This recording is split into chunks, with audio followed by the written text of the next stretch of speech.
Hello, hello, and welcome back to Supposedly Fun. My name is Greg. I'm here today to do a Friday Reads video. I will get to the Friday Reads portion of the video in a moment. First, we have some breaking news in the book world. Jesmyn Ward is going to be releasing a new book this year. On October 3rd, we will get the novel Let Us Descend. We're going to talk about it because I'm really excited about this.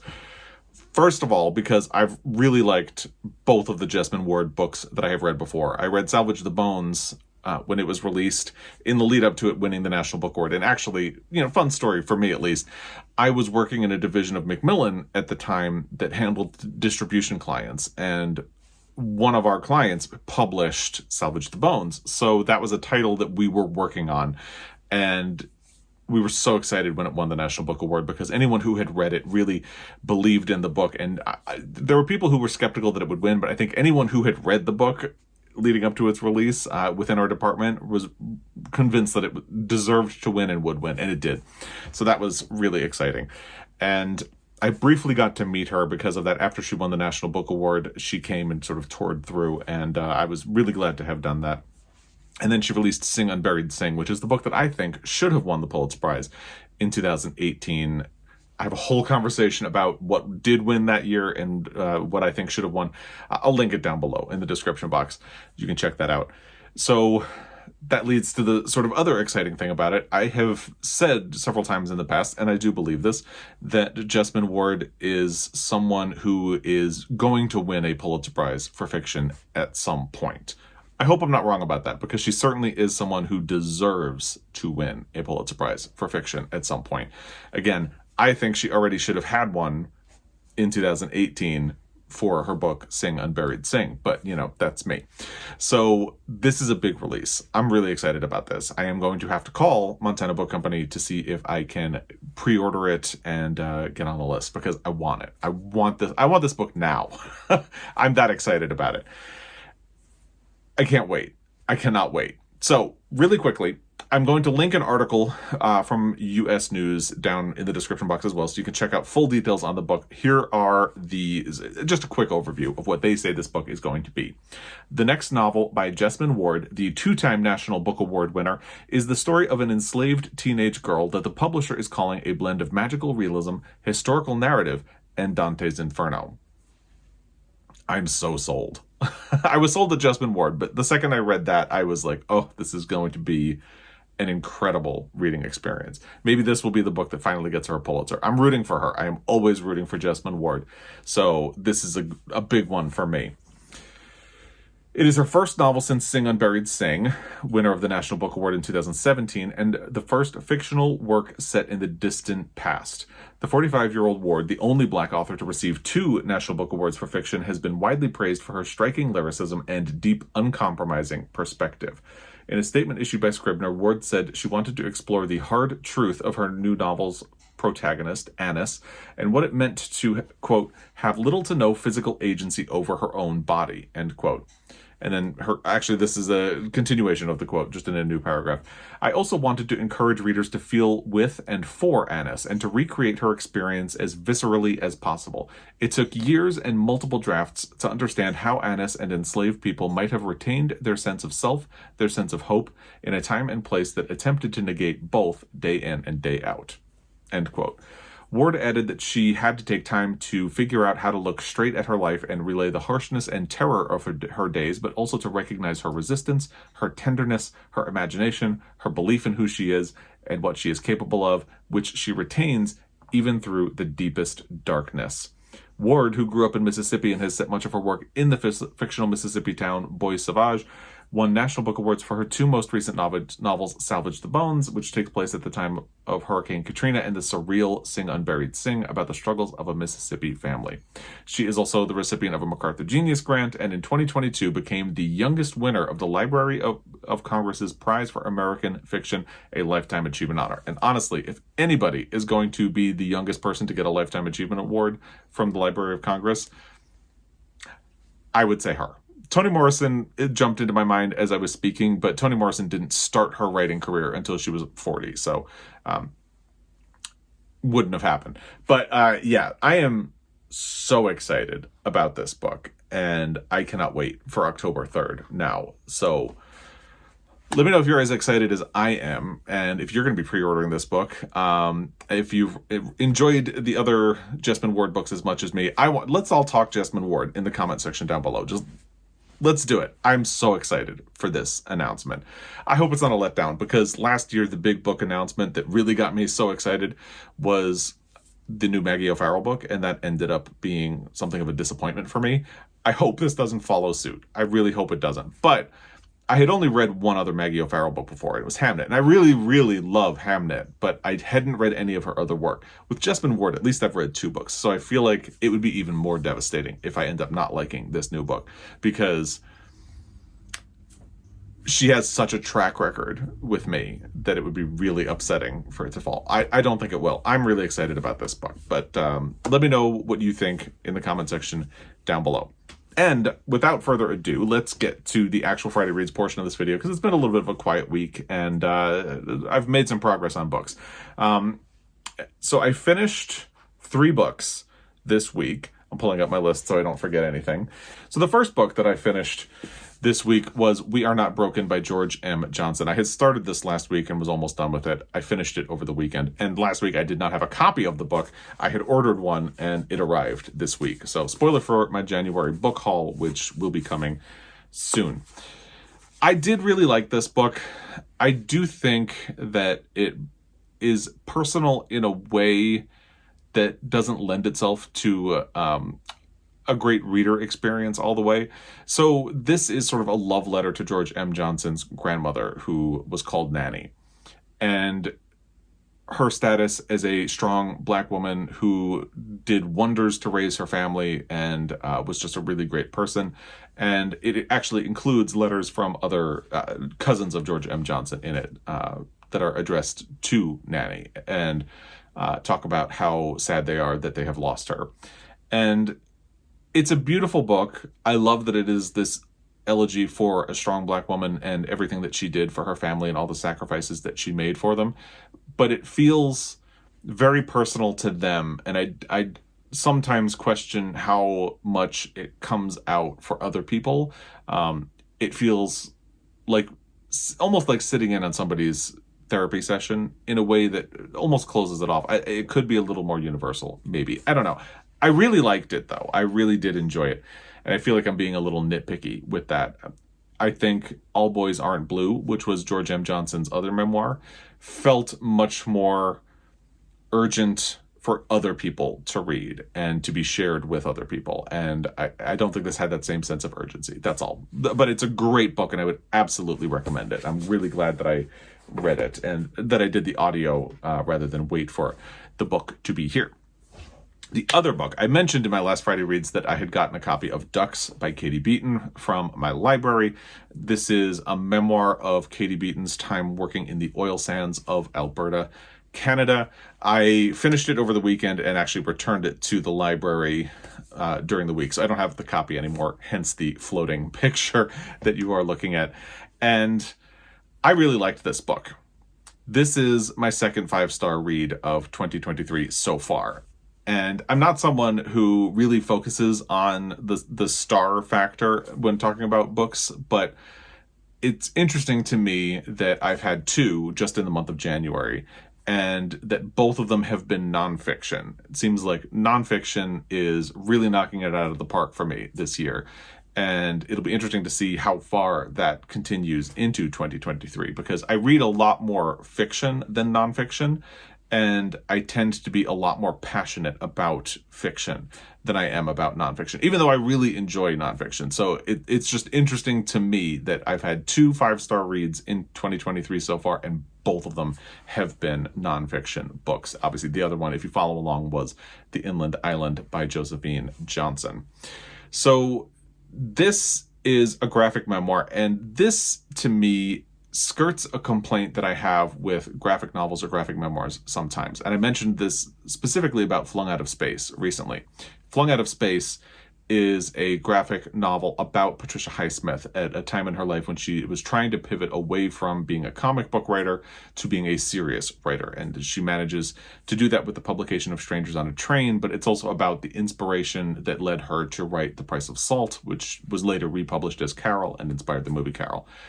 But I feel like it presents a lot of ideas and doesn't really dig into any of them. And that was a bit frustrating for me because I feel like and the thing I said at the time was I wanted about another 100 pages of this book to expand on some of these ideas. And that is something that I think happens, unfortunately, a good amount of time with graphic novels and graphic memoirs because they're visual. It feels like there's a reluctance to allow them to be long. Ducks, 2 Years in the Oil Sands, is somewhere over 400 pages. It's a little heavy. So I would say if heavy books is a problem for you, you might have to figure out how you're going to account for that. However, it really allowed the story the time to develop and expand, and without sacrificing the tone of the book, which is sort of quiet and a little bit slow-paced, but slow-paced in a graphic memoir in particular, to me is really not a problem because the visuals are so striking that you get pulled along fairly quickly. I could have read this in a single day even, but I put it down and picked it up and finished the next day. And I really like that it took the time to allow all of these storylines to develop and, again, didn't sacrifice that tone, which really was masterful. I liked this so much. I loved this book. And basically, Katie Beaton graduates from college and she has a lot of student debt. She had got a BA and she doesn't know what to do with it. She's having a hard time finding a job and she's terrified that she needs to be able to pay down her student loan. She grew up in a sort of poor environment in Canada, Cape Breton, I think. I don't know how to pronounce it, but Cape Breton, I believe, is where she's from. And she is from an area where people tend to leave to get work elsewhere, and then they might come back, but they might stay. So the place where everyone was going at the time was Alberta to work in the oil sands. And she does the same, even though it's going to be tough for her as a woman. And she gets a job working in the tool crib, and she spends 2 years moving between jobs and other oil refineries in the company, and eventually gets a job that's more of a desk job that sort of takes her out of the field as much, because pretty quickly she starts experiencing sexual harassment. And there's nothing she can do about it. It's just something that happens. She becomes very uncomfortable with the way they will show up at the tool crib not needing anything from her, just wanting to talk to her. And it's not I don't think it's a spoiler to say she does experience sexual assault, and she struggles. And she, at the time of that, her sister has just gotten a job there. So she worries about what's going to happen to her sister. And it's about her coming to terms with what happens to her, and also coming to terms with how wrong a lot of this was and how useless it felt. Not that she felt useless, but how useless the situation was, because there wasn't much that she could do about it. And then, of course, in the end, someone from HR tells her, but you should have brought these complaints up. And she's like, where? What was anybody going to do about them? What would have happened to me if I did? And this book is really profound. I liked it a lot. I would absolutely recommend it to you. And I definitely want to check out more of Katie Beaton's work. I believe her previous work is, I think it might be aimed at young adult or something like that. It's Hark a Vagrant. And I could be wrong about the age level, but I'm really looking forward to reading more of her, because this was a really interesting reading experience, and one that I would love to seek out her voice even more, because I thought this was very powerful, very powerful. And I'm glad that I went on the journey and got it from the library. The next book that I finished, I actually just finished this morning. It's Trust by Hernan Diaz. Part of why I was interested in reading this anyway, but I'm not going to lie, part of why I really wanted to prioritize it for the beginning of 2023 is that, to me, it feels like the big contenders for the Pulitzer Prize, which will be announced in April, or should be announced in April. We'll see if they delay. They have delayed a couple of times because of the pandemic. So hopefully they'll be back on schedule this year. I'd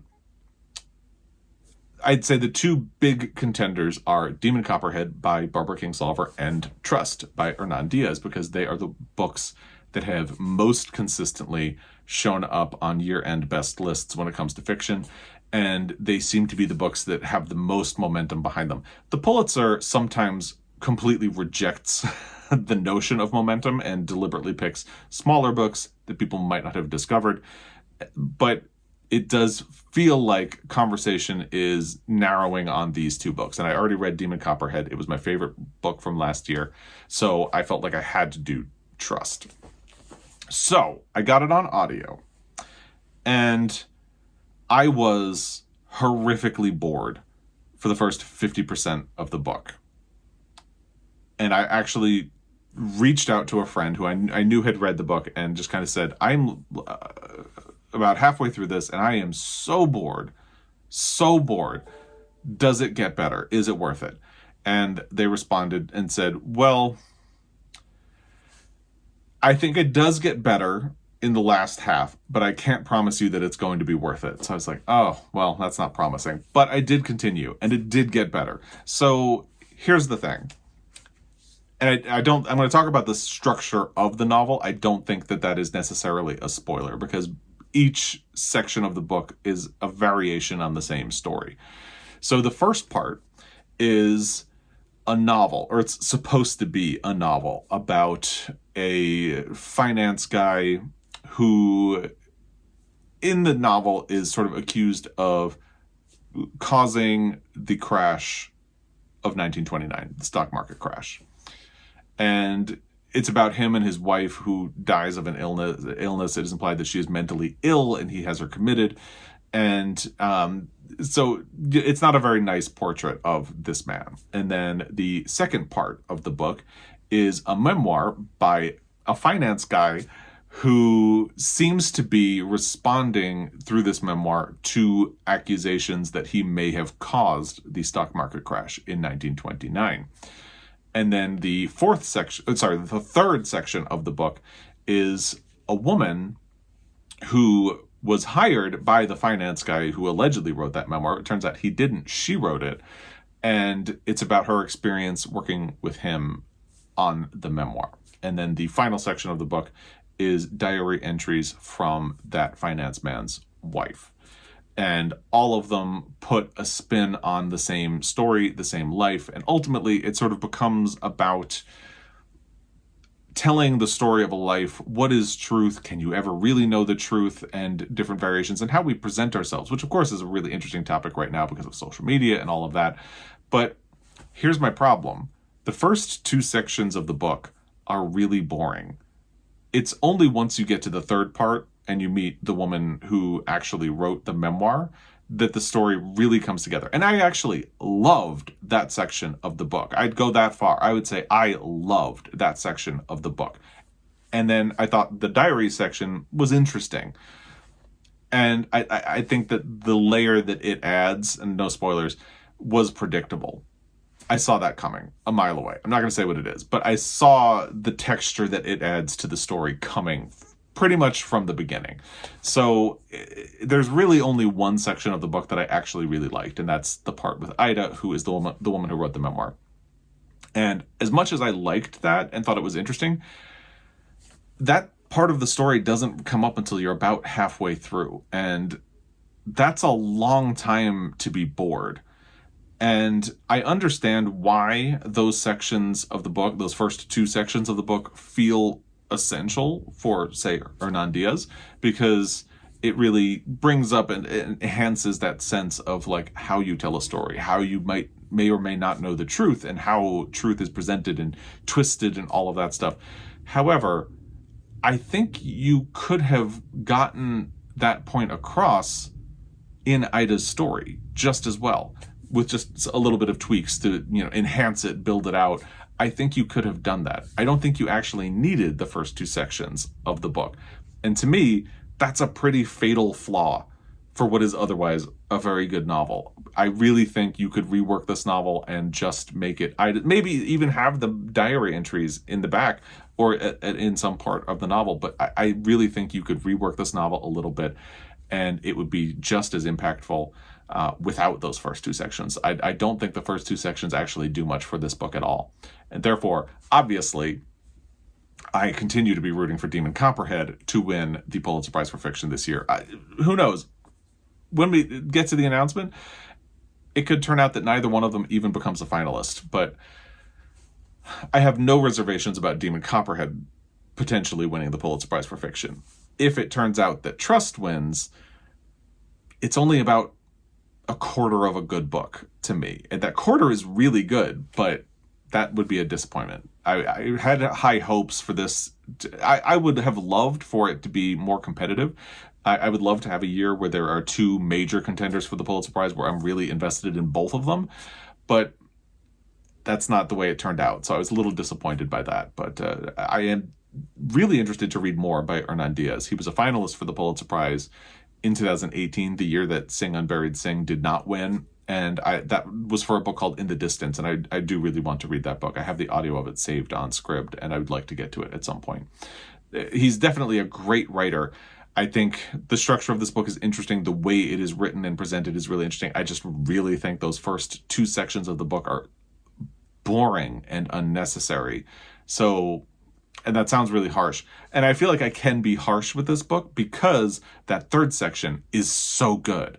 And the fourth section, while I don't think it's absolutely essential, is also pretty good. So it's just weird when half the book feels like a letdown or like something you have to get through in order to get to the good stuff. You shouldn't have to feel like that for half a book. You know, it makes it feel like you're being forced to eat vegetables or something like that. So that was my experience with Trust by Hernan Diaz. And that completes the books that I have finished. What am I doing right now? I started working on His Family by Ernest Poole. This is something that is for my Pulitzer Prize project. If you're new here, because a lot of people have joined since the holidays, I am working on a project to read all of the books that have won the Pulitzer Prize for fiction. And this is the very first winner of the Pulitzer Prize for fiction, and I hadn't gotten around to reading it yet. And actually, I'm going to be using it for a prompt on the Montana Book Company Reading Challenge, which I did not discuss when I did my video earlier this week about how I might meet those prompts, and I talked about my reading intentions for the year. I'll link that video down below. But I was thinking about it after I started it and kind of realized I had been reluctant to start this. Obviously, I know I have to read it. One, because it is for my Pulitzer Prize project. But two, because it's the first winner. It's a pretty significant book in the Pulitzer Prize history. And the reason I was a little hesitant is that I have a couple of books that are sort of addendums to my Pulitzer Prize for fiction. One of them was another book by Ernest Poole. And I read that back in 2019, I think, and I didn't really like it. So I've been hesitating on this one and allowed myself to back burner it and do some other books for my Pulitzer Prize project instead. So I am going to use it for the prompt on the Montana Book Company Reading Challenge for a book you know you should read but haven't gotten around to. So this is actually sort of a natural fit for that. Actually, I'm going to be mysterious about this book. Usually when I've been reading a Pulitzer Prize book, I've talked about my thoughts on it in a Friday Reads video. This time, I think I'm going to keep you all in suspense. Nobody really cares. But I'm going to pretend that I'm keeping you in suspense until I actually do my Pulitzer Prize deep dive, which should be coming soon. So we'll see. But I am not that far into it at this point. I am 63 pages in, and I think it's 230 pages long. It is. So I have some work to do on that one. Now, I finished Trust by Hernan Diaz this morning, but I've already started my next audiobook, and it actually ties back to His Family because I was looking at other books that were published the same year as His Family, 1917. It won the Pulitzer Prize for 1918 because the prize is awarded the following year, just like the Oscars. So the Oscars this year are for movies that were released in 2022, and it's the same way with the Pulitzer Prize. So there were some pretty notable books that were published in 1917, and I was looking at them and thinking about whether or not I should read them to get a better sense of what the publishing field looked like the year in which His Family was published. And a couple of them are on Scribd, so I'm going to try to cram them in quickly so I can talk about them when I talk about His Family. So the one I'm doing now is Summer by Edith Wharton. Part of why I really wanted, it's a bit of an excuse. I really loved The Age of Innocence when I read that a couple of years ago, and I'm really looking forward to rereading that for my Pulitzer Prize project. So I've always wanted to read another book by Edith Wharton, and this just seemed like a good excuse to sort of force myself to do it. So I started that, and I've actually already made some good progress. It's not that long of a book. It's probably, I don't know what the actual page count is since I'm doing it on audio, but I think it's 5 hours long. So it probably heads into novella territory. It might not exactly be there, but I've made some really good progress. Edith Wharton is a tremendous writer. I'm really glad that I took this as an opportunity to read another one of her books. And I will be done with it probably this weekend because I'm making really good progress on it already. And I'll be ready to talk about it in next week's Friday Reads video. And then, of course, I will also talk about it when I do my Pulitzer Prize deep dive of His Family by Ernest Poole. And then just quick notes. Obviously, last weekend, Joel and I did not get a chance to film the library tour since we redid the library over the holidays. So we're hoping to do it this weekend. Stay tuned for that. And I this was a busy week for work again, so we didn't manage to do that, and I didn't manage to film books that are coming out this year that I'm really looking forward to. And I'm actually glad that got delayed because now I can include Jesmyn Ward in that. So those are things that should be coming. I can't guarantee that they'll be coming early next week. It's been a little crazy lately, but they will be coming. So stay tuned for those, and I'm going to leave it at that. Let me know what you've been up to, what you've been reading, what you've been loving, what you think of Jesmyn Ward, what you think about any of the things that I have read, any other recommendations, what you've been watching, things like that. Let me know in the comment section down below. As always, I really appreciate your time, and I will be back. Until next time, happy reading.